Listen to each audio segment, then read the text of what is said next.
Welcome to Pratap classes. दोस्तों, Pratap classes के YouTube channel पर आपका स्वागत है। आज है 22 मई 2025 और 22 मई 2025 के जितने भी इंडिया और वर्ल्ड के जो करंट अफेयर्स के क्वेश्चन बनते हैं आज उनका अपने डिस्कशन करेंगे।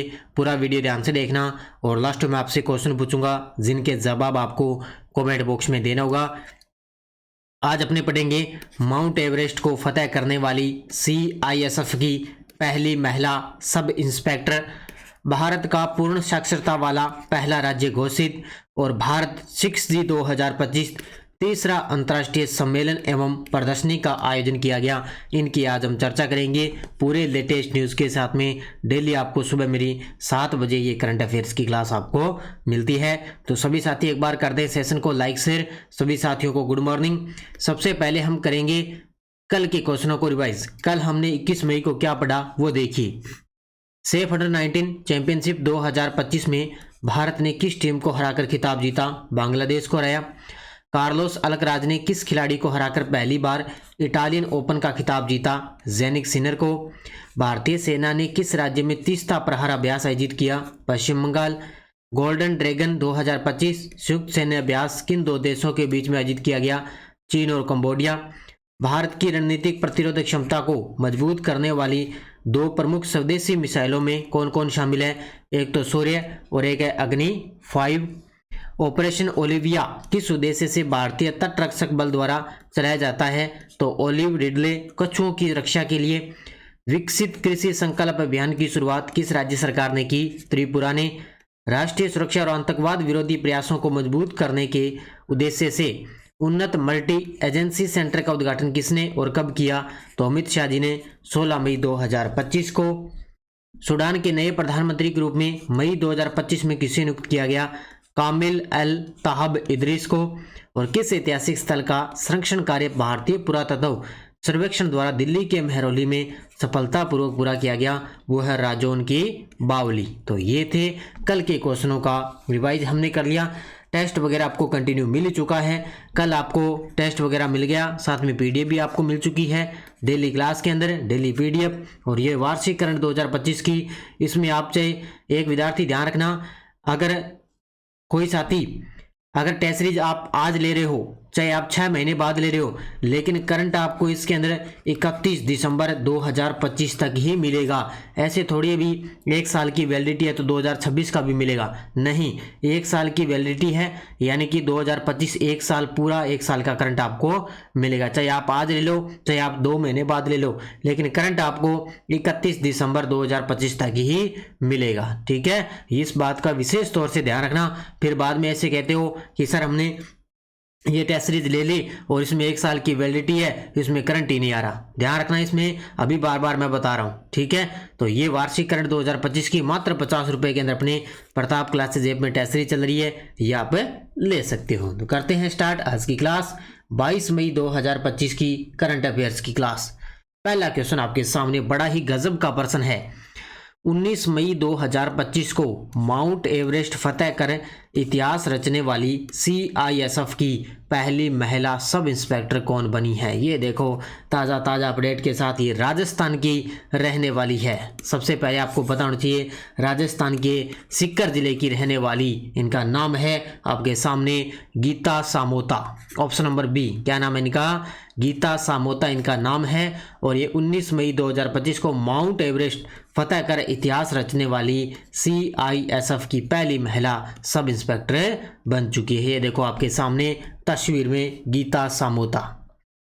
तो उपलब्धि 19 मई 2025 माउंट एवरेस्ट 8849 मीटर की सफल चढ़ाई करके CISF की पहली महिला अधिकारी बनी। पद इनके पास सब इंस्पेक्टर, केंद्रीय औद्योगिक सुरक्षा बल। जन्म स्थान चक गांव, सीकर जिला, राजस्थान। तो याद रखना गांव का नाम भी पूछा जा सकता है, चक गांव, सीकर जिला, राजस्थान। और CISF में इनका चयन हुआ था वर्ष 2011 के अंदर ये शामिल हुई थी। इतनी सारी चीजें पढ़ लेना और ये प्रश्न तो फिक्स है कि एग्जाम के अंदर आएगा। उल्लास कार्यक्रम यानी नव भारत साक्षरता कार्यक्रम के तहत भारत का पूर्ण साक्षरता वाला पहला राज्य कौन सा घोषित किया गया है? इस प्रश्न को भी लगा लो स्टार। किसके तहत उल्लास कार्यक्रम यानी नव भारत साक्षरता कार्यक्रम चल रहा है?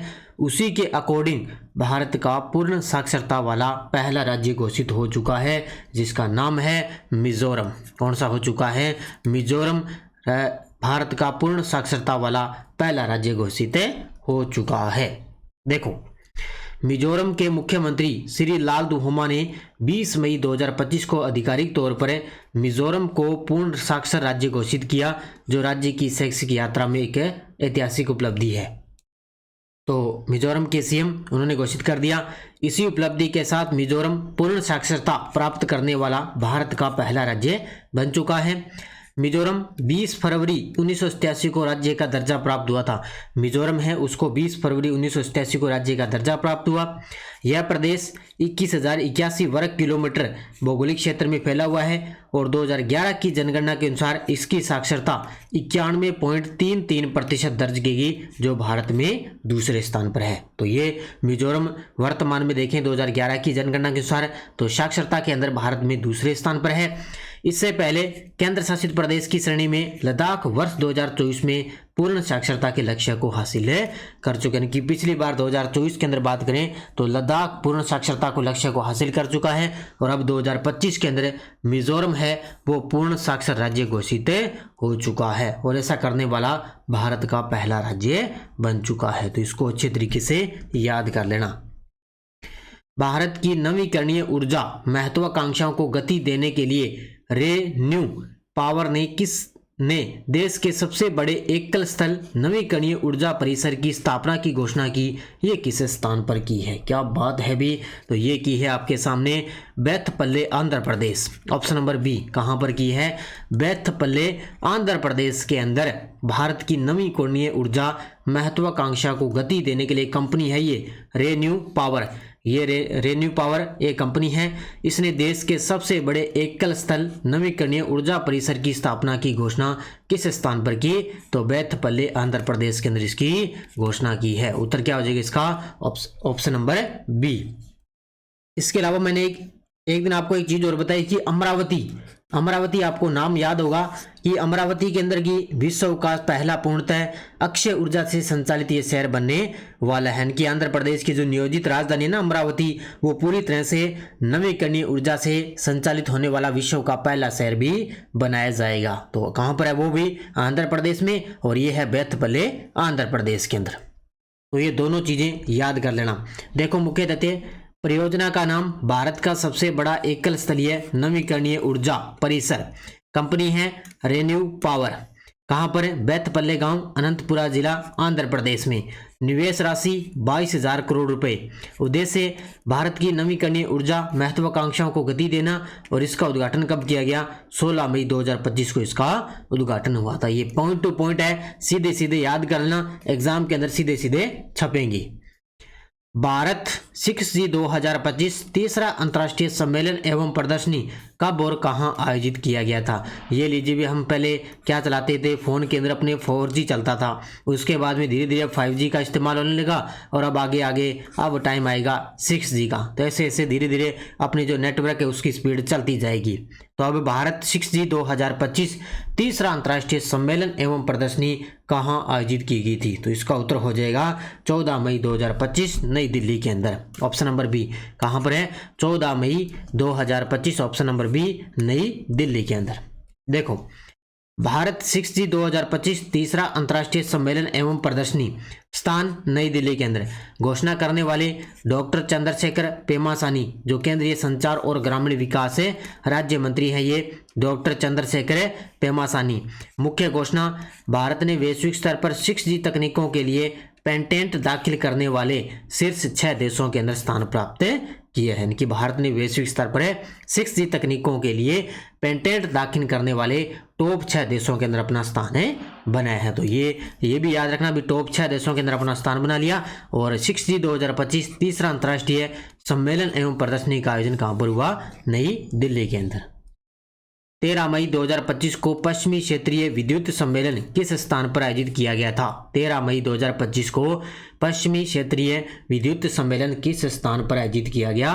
तो ये किया गया था मुंबई के अंदर। ये सीधा का सीधा इसी प्रकार का प्रश्न आएगा। और आजकल क्या है, ऐसे हमें लगता है भी नहीं प्रश्न आएगा। अब देखो, इस प्रकार का प्रश्न एग्जाम के अंदर आएगा क्योंकि पश्चिमी क्षेत्रीय विद्युत सम्मेलन कहाँ पर आयोजित हुआ? मुंबई के अंदर, क्योंकि भारत के अंदर है। इसी प्रकार का प्रश्न आएगा। तो मुंबई में 13 मई 2025 को पश्चिमी क्षेत्रीय विद्युत सम्मेलन आयोजित किया गया।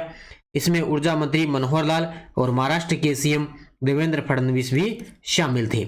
इस सम्मेलन में सरकारी प्रतिष्ठानों में प्रीपेड स्मार्ट मीटर लगाने और ग्रीन एनर्जी जोन विकसित करने की घोषणा की गई थी। यानी कि इस सम्मेलन में क्या घोषणा हुई कि भी एक तो स्मार्ट जो मीटर है उनको लगाने और एक ग्रीन एनर्जी जोन विकसित करने की घोषणा की गई, क्योंकि भारत का 2070 तक ये लक्ष्य रखा है कि नेट जीरो उत्सर्जन का लक्ष्य प्राप्त कर सके। नेट जीरो उत्सर्जन का लक्ष्य प्राप्त करे कब तक?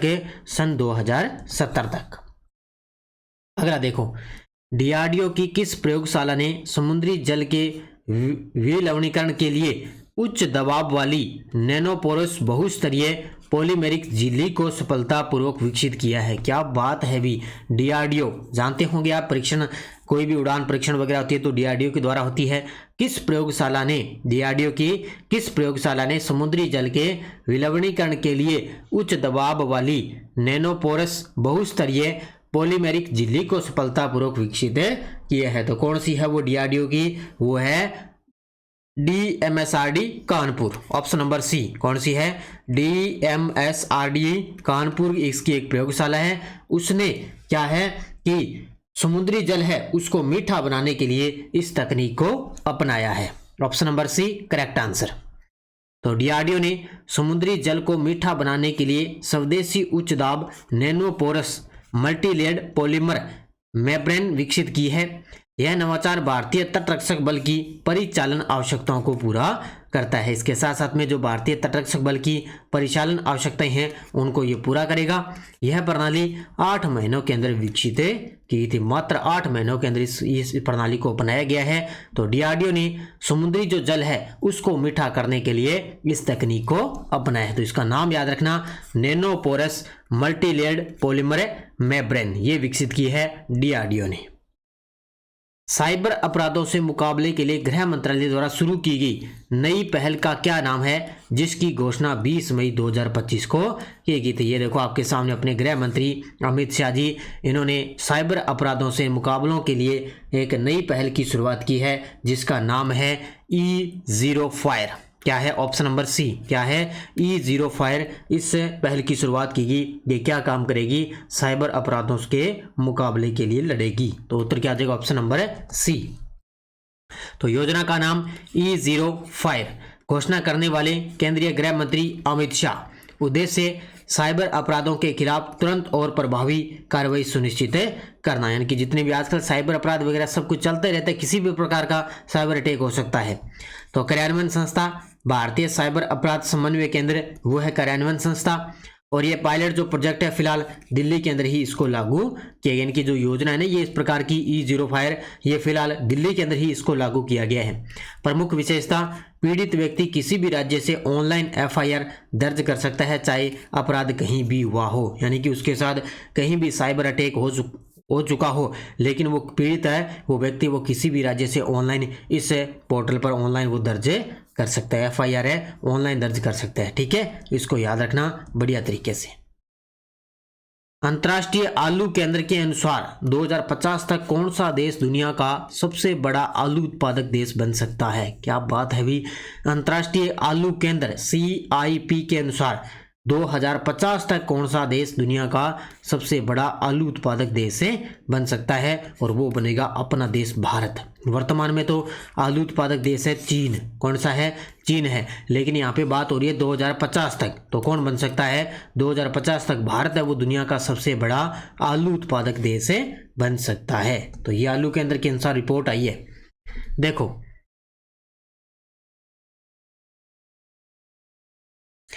जानकारी अंतर्राष्ट्रीय आलू केंद्र के वैज्ञानिकों द्वारा दी गई है। कहां पर स्थान है इनका? पेरू केंद्र। स्थान कहां पर है? केंद्र है पेरू में। भारत 2050 तक दुनिया का सबसे बड़ा आलू उत्पादक देश बन सकता है। वर्तमान स्थिति, अभी चीन आलू उत्पादन में अग्रणी, यानी कि वर्तमान में अब चीन है और 2050 के अंदर आने वाले समय में भारत सबसे टॉप पर बढ़ेगा। भारत की संभावित उत्पादन क्षमता कितनी रहेगी? 100 मिलियन टन यानी कि 10 करोड़ टन प्रति वर्ष तक पहुंच सकती है। क्या बात है, अभी 100 मिलियन टन यानी कि 10 करोड़ टन इसकी उत्पादक क्षमता पहुंच सकती है। तो कौन सा देश है? भारत।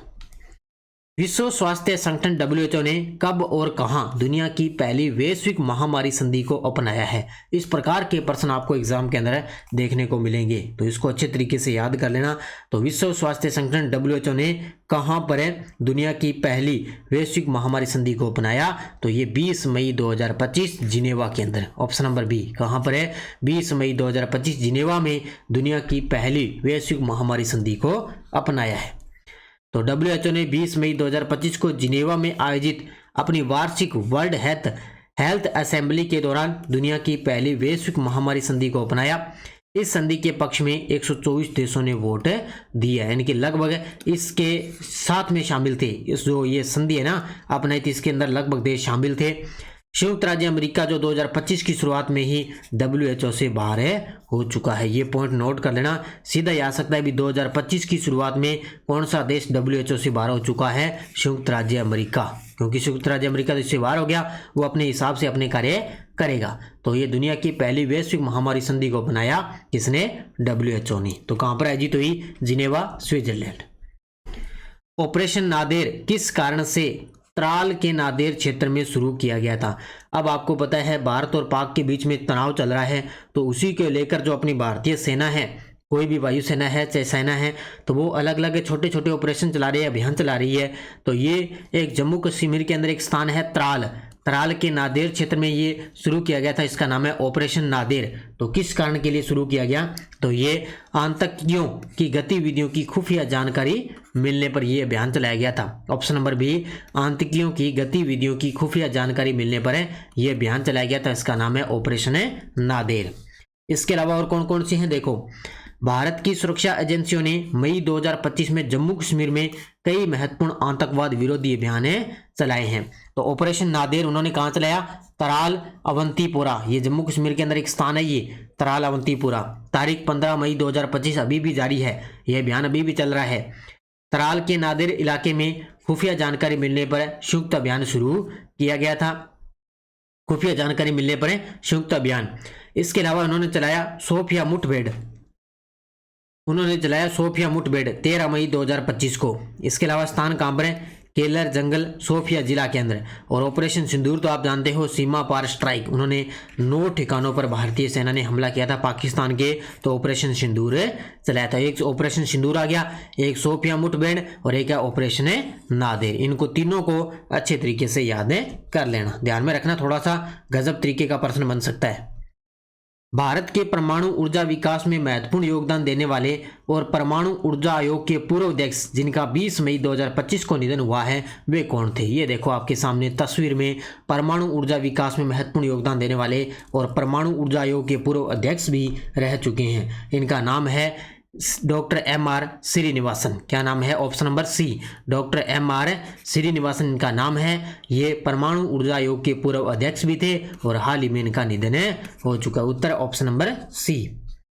तो नाम डॉक्टर MR श्रीनिवासन, पूर्व अध्यक्ष, परमाणु ऊर्जा आयोग के पूर्व अध्यक्ष रह चुके हैं। 1955 में DAE से जुड़े डॉक्टर होमी बांबा के साथ इन्होंने कार्य किया था। डॉक्टर होमी बांबा के साथ कार्य किया था 1955 में। 1959 में भारत के पहले परमाणु ऊर्जा स्टेशन के प्रिंसिपल प्रोजेक्ट इंजीनियरिंग भी बने थे 1959 में। 1967 में मद्रास परमाणु ऊर्जा स्टेशन में मुख्य परियोजना इंजीनियरिंग नियुक्त हुए थे और 1983 में न्यूक्लियर पावर बोर्ड के ये अध्यक्ष बने थे और 1987 के अंदर ये परमाणु ऊर्जा आयोग के अध्यक्ष और परमाणु ऊर्जा विभाग के सचिव बने थे। 1987 के अंदर बने थे, ध्यान रखना, परमाणु ऊर्जा आयोग के अध्यक्ष और परमाणु ऊर्जा विभाग के सचिव भी बने थे और अब हाल ही में इनका निधन हो चुका है। इनका नाम याद रखना, doctor MR Srinivasan.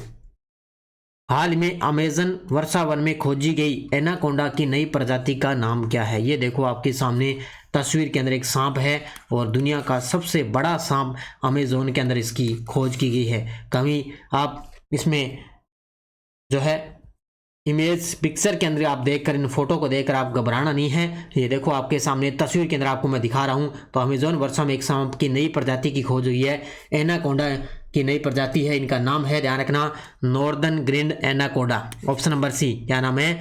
Northern green anaconda इस प्रजाति का नाम है। तो अमेजोन के अंदर ये दुनिया का सबसे बड़ा सांप खोजा गया है। ये देखो आपके सामने तस्वीर में। तो अमेजोन वर्षा वन में एनाकोंडा की एक नई प्रजाति खोजी है जिसका नाम है नॉर्दर्न ग्रीन एनाकोंडा। यह काल्पनिक नहीं है बल्कि वास्तविक और वैज्ञानिक रूप से प्रमाणित प्रजाति है, यानी कि वास्तविक रूप से प्रमाणित प्रजाति है ये। रिकॉर्ड तोड़ आकार और वजन, इसकी लंबाई है 26 फीट। क्या बात हुई, लगभग 8 मीटर फीट। कितना लंबा ये? 26 फीट। और वजन कितना है? 500 किलोग्राम, यानी कि 1100 पाउंड से अधिक है। और यह वैज्ञानिक इतिहास में अब तक का सबसे बड़ा और भारी सांप है ये। क्या बात है, 500 किलोग्राम इसका वजन है। और ये वैज्ञानिक इतिहास में अब तक का सबसे बड़ा और भारी सांप खोजा गया है। कहाँ पर है? अमेजोन के अंदर। इस प्रकार का प्रश्न भी आपको एग्जाम में देखने को मिल सकता है। ये टेलीग्राम ग्रुप है, कोई सूचना, कोई लिंक, कोई नोटिफिकेशन, सब आपको टेलीग्राम पे सूचना मिलती है। आजकल क्या है, क्वेश्चन थोड़े ज़्यादा होते हैं, इसलिए हो सकता है क्लास 2-3 मिनट लंबी भी हो सकती है, क्योंकि पीछे का हमने जो करंट 2 दिन अपनी क्लास नहीं आई थी उनको भी साथ में लेकर चलना है। पिछले वीडियो क्वेश्चन क्या था? प्रधानमंत्री मोदी ने महाराजा अग्रसेन अंतर्राष्ट्रीय एयरपोर्ट का उद्घाटन किस स्थान पर किया? तो ये किया है हिसार, हरियाणा के अंदर। बहुत सारे विद्यार्थियों ने बड़े गजब के जवाब दिए, उन सभी को बहुत बहुत शुभकामनाएं। अब देखो question for you. Neeraj Chopra ने दोहा डायमंड लीग में कितनी दूरी तक भाला फेंका? 85.45 मीटर, 90.23 मीटर, 92.10 मीटर, 88.50 मीटर। इसका जवाब आपको कमेंट बॉक्स के अंदर देना है। तो ये थी आज की अपनी क्लास 22 मई 2025 की। और ये 1.0 बुक है जो बाजार के अंदर उपलब्ध है, और 2.0 भी अब वर्तमान में बाजार की फर्स्ट ग्रेड की उपलब्ध स्पेशल करंट की बुक है। और ये आप ऑनलाइन ऑर्डर कर सकते हो 80-580-22-001 इस नंबर पे आप इस बुक को ऑनलाइन ऑर्डर कर सकते हो। और इस बुक का पूरा रिवीजन नानक क्लासेस पर चल रहा है। इस बुक का पूरा रिवीजन है वो नानक क्लासेस पर चल रहा है, वहाँ जाकर आप सारी क्लासें आराम से देख सकते हो। प्ले लिस्ट बनी हुई है, आराम से आप इस बुक का रिवीजन कर सकते हो। ठीक है, तो ये आज की क्लास, और ये अपनी प्रताप क्लासेज ऐप में राजस्थान पुलिस की करंट की टेस्ट सीरीज चल रही है। मात्र 50 रुपये के अंदर ज्वाइन कर सकते हो, और 15 प्रैक्टिस सेट आपके लिए दिए जा रहे हैं। इसके अलावा भारत राजस्थान की स्पेशल चतुर्थ श्रेणी कर्मचारी और ड्राइवर वाहन चालक की स्पेशल ये टेस्ट सीरीज चल रही है 50 रुपये में, ये भी आप ज्वाइन कर सकते हो। तो ये थी आज की अपनी क्लास। सभी साथी कर दें वीडियो को जाते जाते लाइक शेयर। बस आप निरंतर पढ़ो, अच्छे तरीके से पढ़ो, अब चिंता मत किया करो, क्लासें आपको कंटिन्यू मिलेगी। और टेस्ट भी आपको एक दिन अगर नहीं मिलता तो चिंता मत किया करो, 2 दिन आपको साथ में एक साथ मिल जाता है। कई बार क्या है, हमें भी पारिवारिक काम होते हैं, कार्य होते हैं, तो इस वजह से आपको जो है क्लासें वगैरह नहीं मिल पाती। ठीक है, तो धन्यवाद। जय हिंद, जय भारत, जय राजस्थान।